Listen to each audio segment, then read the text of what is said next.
Have you ever experienced church hurt or what might be called spiritual abuse? Tragically, so many people have. What exactly is church hurt or spiritual abuse? Why does it matter and what can be done about it? We're going to look at that today as we continue our dive into the Old Testament book of Nehemiah. Stay tuned. If your desire is to become spiritually stronger, emotionally healthier, and relationally smarter, you're at the right place. Speaker and writer Stephanie Smith inspires and equips you to achieve these three key aims. If you're a parent, you'll also learn how to raise empowered kids, ready for adulthood. Let's get started.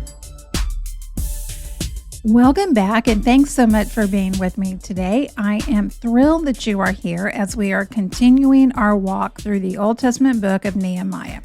There is nothing more important and valuable that you can invest in than the study of God's Word, because it is living and active, and it contains the guidelines that we need for life, the principles that we need to live this one beautiful, amazing life that we have. Well, doesn't mean that it's always easy to find answers to everything.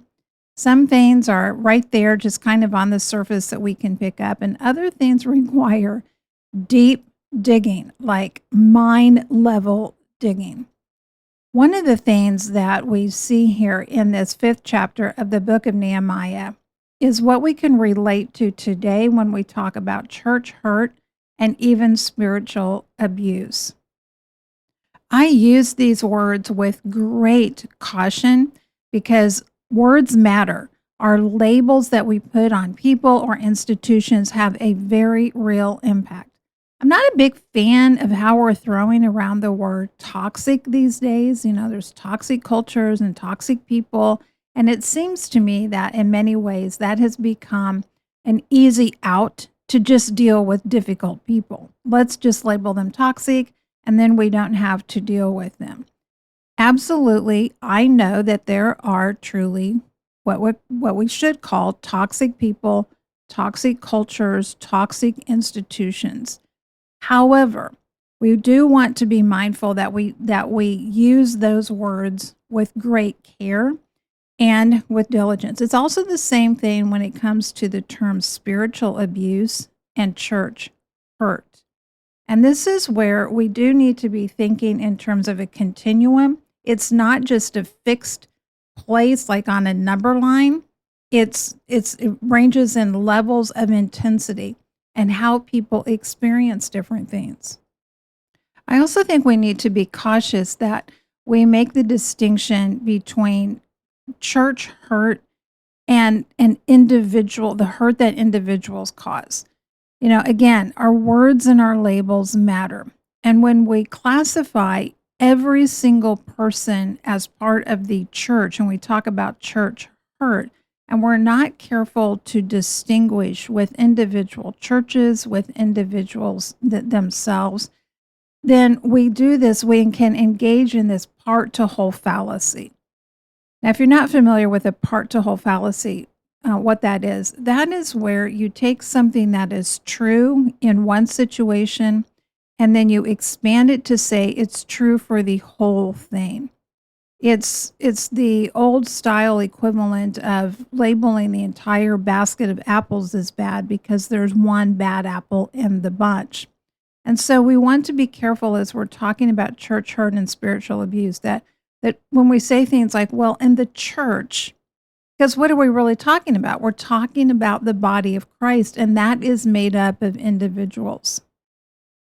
We want to be careful that we don't paint any group of people, whether we categorize them by race, by ethnicity, by political affiliation, or by religious affiliation, with this broad brush that says, well, if you're a Christian, you're part of the church, and then that means that you are guilty of church hurt. So I think that we want to be mindful of the language that we use. But because we are at this point in our culture where we are talking a lot about church hurt and about spiritual abuse. I'm going to use those terms, but again, I use those with the caveat that we want to be mindful about the language that we use because it does make a difference. I know what it is to experience what would be called spiritual abuse or church hurt. I've had that happen in my life, and I had that happen in some very significant ways. In ways that, had I not had a strong faith that was grounded in my personal relationship with God, could have caused me to walk away from the church, to walk away just also even from God. And even though today I'm sharing about this from our study in the book of Nehemiah, I have experienced this personally, and I do know what it is like to experience betrayal and abuse and manipulation from people who are in or were in positions of leadership within a church and also within a Christian organization. One of those stories I share a little bit about in my message, Why God, Trusting When Answers Don't Come. And I'm not going to go into that in today's podcast, but I do want to make that clear that I understand from a firsthand experience, not just from some theoretical or Bible teaching method, what it is to experience church hurt and why it is so important that we address this. In the 5th chapter of Nehemiah, it changes course a little bit. Up until this point, we have the backstory of Nehemiah and how he comes to have this mission to return to the city of Jerusalem and to lead the rebuilding of the walls of that city. And it takes an abrupt change here in chapter 5, where all of a sudden it shifts to what's going on within the Jewish community that lives there near Jerusalem. And what we see is happening is the modern day equivalent of spiritual abuse or church hurt. Nehemiah has been dealing with all of these external enemies and problems that have come from without, and we've talked at length about those in some of the previous podcasts. But what we hear today is that the people come to Nehemiah and they begin telling what's been going on in their own community, not what outsiders have been doing to them, but what their own leaders and nobles and officials have been doing to them. Now, even though all of these people were not acting in a priestly capacity, they were still acting in a capacity of leadership that would have been interpreted as these are people who are leaders under God's authority. These were people who, although they did not have priestly authority and privileges and responsibilities, they still were entrusted with the shepherding of God's people. And they still had a responsibility to care for them, to look out for them, to use their positions of leadership for the benefit of the people and not just for the benefit of themselves. But they have been doing what leadership does and what it will do by default. And we see that from time, just going back through all recorded history across all cultures. Power by default will lead to abuse. Unless there are provisions in place that prevent that from happening, that will be the natural occurrence. And that's exactly what we see that has happened here in this city of Jerusalem. And it's really tragic that it's happening at this particular time because this city is in devastation. This city has no way to defend itself. These people are exiled. They are living under the control of a foreign government. You would think that if at any time people would rally together and look out for themselves, it would be in a situation like this. That is exactly not what happens. One of the mistakes we do not want to make in life is thinking that just because we and other people around us have a shared vulnerability, that we're all going to be looking out for each other. That is also not human nature. By default, people are going to look out first and foremost for themselves. And unless there is something that is different about them in the heart, or there are external structures in place that keep that in check, that's just going to be what happens. And that's exactly what we see here. What has been going on is that the leaders and the nobles have been manipulating and taking advantage and abusing people economically. They have been using their position to gain wealth and economic security for themselves while they have made their own countrymen more economically disadvantaged and vulnerable. Some families have even had to go so far as to have their children go into slavery, into different forms of indentured servitude, just in order to be able to pay the tax that was demanded either by the leaders or by the king. People are increasingly in a position of economic dependency, and make no mistake, when the majority of the population is economically dependent, they are at tremendous risk for manipulation and abuse by the powers that be.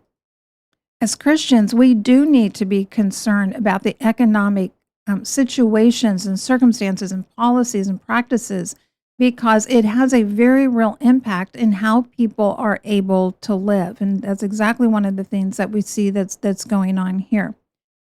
Well, when Nehemiah hears what has been taking place, and this has been going on long before he has come onto the scene. Remember, he's only been there a very short time. He's only been there a matter of a couple of months. He hasn't been there for years and years.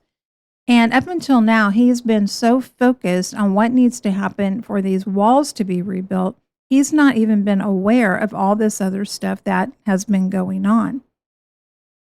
And it's not a matter that he has failed as a leader to not understand this.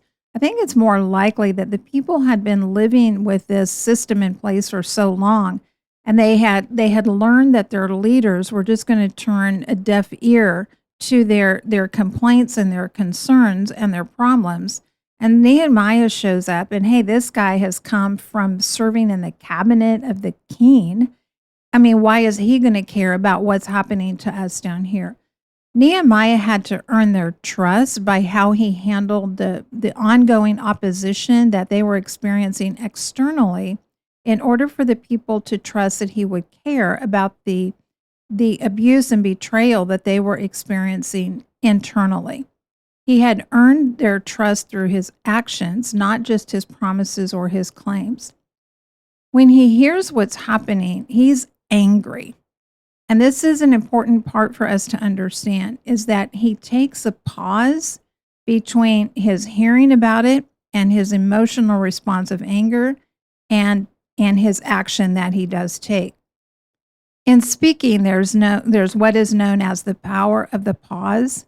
And this is also a principle that's very effective also just in speaking to your kids. But in public speaking, it's a matter of knowing when you need to pause and you need to let your audience absorb something that you've just said. Because if you don't give people time to do that, they can miss out on something that's very important and very meaningful. Well, Nehemiah takes a pause between his anger and his action. And isn't that just a good practice for all of us to listen to and to put into our own life? When we are angry, give pause between our anger, the emotion of anger, and our taking action. And what specifically does he do? He says he takes counsel with myself. That's what he does. He takes the time to step out of the situation and to think things through. I mean, we could just have a whole podcast if you don't take anything else away from today's episode, but take that away, because that is powerful. Anger needs to be given its place, but it also needs to be given a pause. He doesn't deny his anger, but what he does is he says, I'm going to take pause. I'm going to stop. I'm going to think this through before I act. So he he responds. He doesn't just react. And there are 4 things that Nehemiah does that we can also apply in our own lives. Not only in terms of trying to combat and to prevent and to deal with when there is spiritual abuse or abuse in any kind of leadership uh, role that we are in or that we are a part of in our community. The first thing that Nehemiah does is he confronts the leaders, the nobles and officials, with their wrongdoing. And he summarizes all of this very, very succinctly. He says, "You are exacting interest, each from his brother." Now, at face value, that doesn't seem like a big deal, okay? I mean, you give some or you loan somebody money, what's wrong with charging them interest? Well, there's a couple of things for this. One is that in the Old Testament law, God has specifically said you cannot do this. If you lend somebody money, you can lend them money, but you cannot tack interest on to the top of that. The other thing that they're doing here is they're manipulating and they're taking advantage of people who are in a position of economic dependence and vulnerability. They're preying on their own brothers. And Nehemiah confronts these leaders in a public way. He doesn't just take them to a quiet meeting in a conference room with closed doors and no recordings and nobody's keeping notes and says, okay, I'm just going to have a private conversation with these people. He holds a great assembly. Basically, anybody and everybody is invited to come, and he makes the charges public. Why does he do this? Because what is happening is affecting the public. This isn't a private matter between two individuals. Yes, the abuse is happening at an individual level, but it is affecting the entire community. He's not calling people out to humiliate them. He is addressing the significance of the impact of their behaviors and their decisions. He is saying what you guys are doing individually and in private is having an impact on everybody in the community. This isn't just a person-to-person issue. This is a person-to-community issue. And that's why he makes this public. He also wants everyone to understand where he stands on this. The people aren't confused because Nehemiah says, okay, thank you all for coming and talking to me about this. I'm going to go talk to the leaders and I'll address this. And then the people are just left thinking, we don't have any clue what's going on, what you're going to say. Maybe you're going to be a part of this. What's their response going to be? He says, we are going to have total transparency with this. And he understands that the people must trust him. Remember, he's only been there for a very short period of time. And it might be easy for us to think that Nehemiah has no skin in this game. There's nothing he's risking here. But that is absolutely not the case. Even though he has the king's backing and God has called him to this mission, he's not invincible. He cannot build the walls by himself. He needs the cooperation of others. And this is going to include the leaders. Confronting these leaders, those who were holding the economic power, was risky for him. It wasn't just a matter that he was sailing into the situation and saying, hey, y'all are wrong over there. He was at risk if the leaders all got together and decided to take action against him. Remember, he's already dealing with serious external threats. I mean, even the possibility of a military campaign coming against him any day now. And it would have been easy for Nehemiah to have said, you know what, I'll deal with this later. Let's get the walls done, and then we'll come back and address this and deal with this. I mean, in a lot of ways, it could have made total sense for him to have said, hey, let's prioritize. We're going to do the walls. Let's procrastinate. Let's just put this on the shelf over here. We'll come back and deal with this later. He does not do that. And it's incredibly important for us to understand that just because we have serious external issues and problems and threats going on in our life, in a church, in an organization, in a culture, that does not mean that we procrastinate putting off dealing with the in-house issues that we have. We have to address those as they come up, because the threats to what God wants to do in our lives, in our churches, in our organizations, don't just come from external sources. They also can come from bad practices inside. The other response that Nehemiah could have had was he could have just blown it off and said, hey, you know what? This isn't my department. I'm here to oversee the rebuilding of the walls. I'm not a part of this. Y'all have had these economic issues going on for quite a while. Sorry, you're going to have to find somebody else who's going to, take care of that for you. He doesn't do that. Nehemiah shows his courage, not just in how he has dealt with the external threats, but he shows courage in how he's dealing with what's going on in-house. So again, number one, what does he do? He confronts the leaders, and he does that in a timely way. He doesn't procrastinate and put that off. The second thing that we see that Nehemiah does is he commands the leaders to correct the situation. He's very specific and thorough.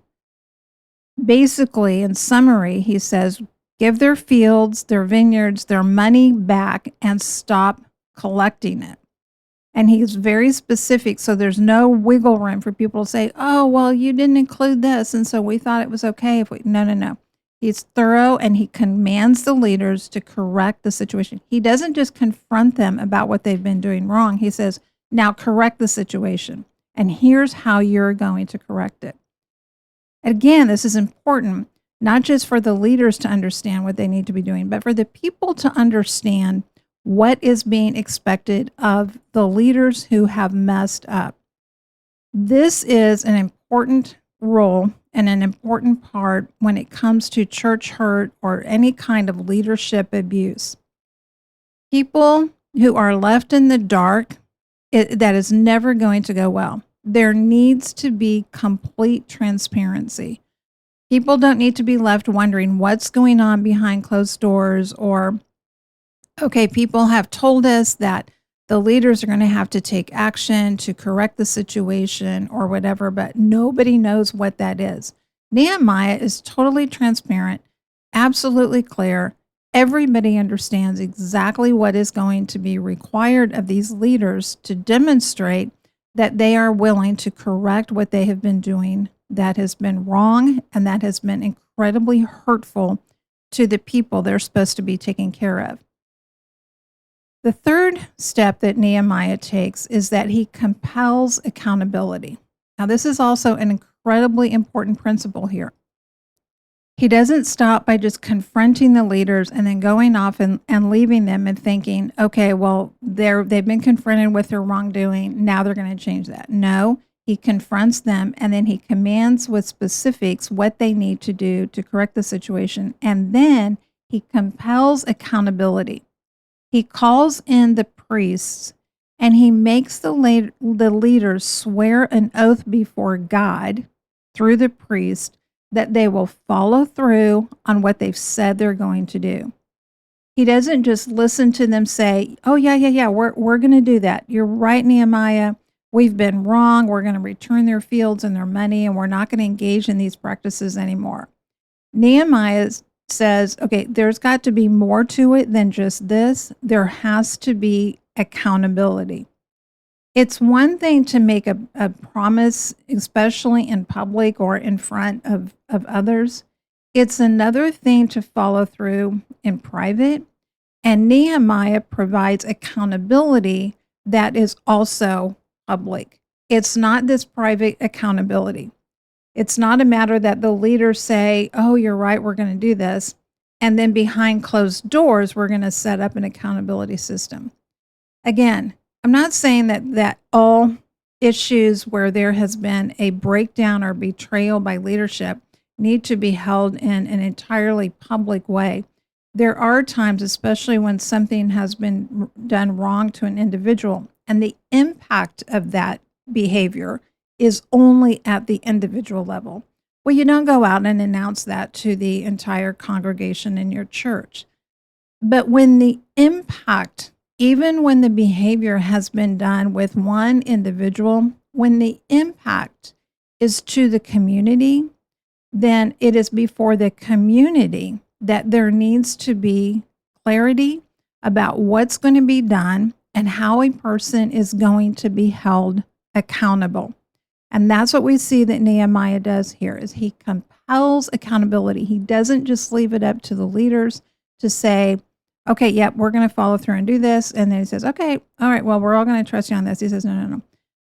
You're going to have some accountability, and it's going to be public accountability, and it's going to be through the priest. And basically, you're not just making a commitment here to your fellow Jewish people. You're making an oath before God about what you're going to do.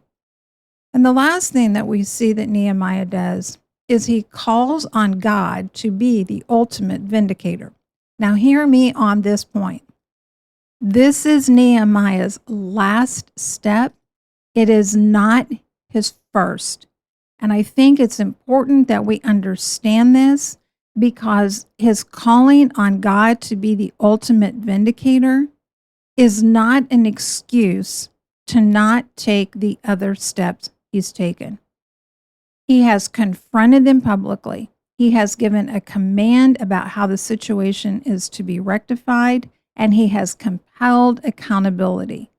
And after he has done all of those things, after everything has been done that can humanly be possible to do, then he adds to that by saying, God, if these people don't do what they've said they're going to do in some kind of sneaky way that you're going to know about, but we may not know about, then this is what we're going to pray happens, that you will be the ultimate vindicator here of doing what is right. Basically says, that they would just be, God would deal with them in a way that they would lose their position, not just in the community, but they would be shaken out of the entire nation.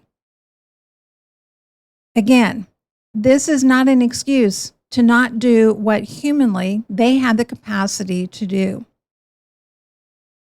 People will default, and people in positions of power and leadership will always default to serving themselves unless they have the character that compels them, not just externally, but compels them internally to use those positions in service of others and not for themselves.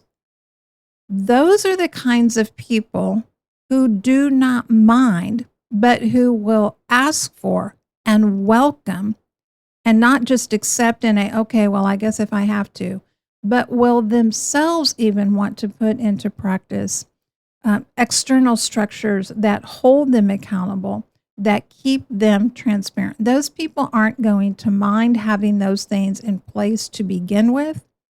And if they do, that's a red flag, not just about what somebody may be doing or has been doing, but it's a red flag about somebody's character and where that might eventually lead. If you're in a church or an organization or institution of any kind, these are 4 specific things, steps that can be taken when there is abuse of leadership, when there's betrayal of any kind. It is to confront the leaders, and the more public their behavior, the more public their impact of their behavior. It doesn't even have to be that their behavior is public, but if the impact of their behavior is public, then the confrontation should be more public. They should be commanded on how they're going to correct the situation, not just left to figure it out for themselves or to determine for themselves how the situation is going to be corrected. Basically, these people had to be willing, these leaders had to be willing to come under the leadership of Nehemiah. And that's something that we can see is someone who is truly repentant, which is very different from being remorseful. Are they willing to come under the authority and the leadership of someone else, and it's not someone that they've picked? And then the third practice is to compel accountability. Are people willing to be held truly accountable in an open, transparent kind of way? And then lastly, what we can do is that we can call upon God to be the ultimate vindicator, that things that we may not see, we may not be able to be aware of at a human level, but to entrust that God will set right. I hope, my friend, that you have not experienced spiritual abuse or church hurt or betrayal of leaders in any organization, community, whether it has been religious or it has been secular. But the fact of the matter is, sooner or later, we do experience this either directly, or we have someone that we know experience, or we're even made aware of it because we know that this happens, and we hear about and read about the fallout of this in other places, and all of it ends up having an impact on us. But we're not just left to say we have no idea how to deal with these things or how to even prevent these things. Nehemiah shows us here in this 5th chapter of exactly how the steps that can be taken to deal with these kind of situations when they occur so that they stop happening. And people who have been betrayed and have been taken advantage of can experience the ending of that practice, and they can be empowered into being able to live the lives and to have the economic independence that God has designed and desires for us to have.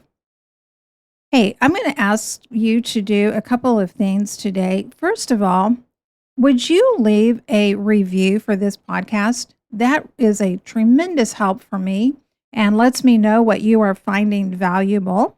And also, I want to invite you, share the podcast with 2 people. I'm sure you have 2 people that you know who maybe you know that they're podcast listeners. Maybe they're not, but this might be a way to say, hey, there's this podcast here. I think it'd be worth your time. At least go check it out. Listen to, 3 or 4 episodes so you can kind of get a taste for it, and just share that quickly with 2 people. And if you haven't already, then be sure to sign up for my weekly newsletter, High Impact, on the website, stephaniepresents.com. All right, my friend, one of the reasons it's important for us to hold our leaders accountable and to hopefully do so in such a way that prevents abuse and betrayal from happening. But when it does happen, that we have a way to move forward and to know how to address it. And one of the reasons for that is because each of us have a life that is immeasurable, eternal, and irreplaceable. And we want to preserve the opportunity to make that impact entirely possible. Thank you so much for joining me, and I will look forward to being back with you next week. Have a great day. Thank you for listening. Visit the website, stephaniepresents.com, and sign up for High Impact to join the mission of building spiritually strong, emotionally healthy, and relationally smart women and families. You can also book Stephanie to speak at your event and check out additional resources.